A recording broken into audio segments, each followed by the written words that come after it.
आज आम सीओ पाखे द्वारस्थ होती एक गुरुत्वपूर्ण प्रसंग नहीं जो प्रकार भाव में भारतीय जनता पार्टी निर्वाचनी हिंसा को प्रोत्साह दूची प्रोत्साहित करुच्ची एवं निर्वाचनी हिंसा को बढ़ावा दूची ता विरुद्ध रे आम दृढ़ कार्यानुष्ठान डिमांड करूँ। जो प्रकार भाव में ओम प्रकाश मिश्र भारतीय जनता पार्टी प्रार्थी सत्यवादी सी आज पलायनपंथी होती पुलिस लुकआउट नोटिस रखी। भारतीय जनता पार्टी उपर दृढ़ कार्यानुष्ठान ग्रहण करा जाऊ। जो माने ओम प्रकाश मिश्र को टिकेट जोगैचंती राज्य बाहर को जीवार साहाय्य करचंती तांको उपरे दृढ़ कार्यानुष्ठान ग्रहण करा जाऊ। जो प्रकार भाव में ब्रह्मगिरीर कमा शासन एवं गिरोल रे भारतीय जनता पार्टी नेता एवं कर्मी माने विभत्स कांड घटेइचंती तांको उपरे दृढ़ कार्यानुष्ठान ग्रहण करा जाऊ।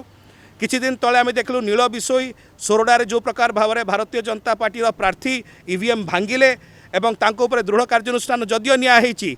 जो प्रकार भाव में ओडिशा सारा एक निर्वाचनी हिंसार वातावरण भारतीय जनता पार्टी भिएछि आमर आशा और आशंका रोचे कि चतुर्थ पर्याय निर्वाचन शांतिपूर्ण भाव जे प्रकार भाव में हो पार से यत्नवान हुंतु सीओ एवं इलेक्शन कमिशन।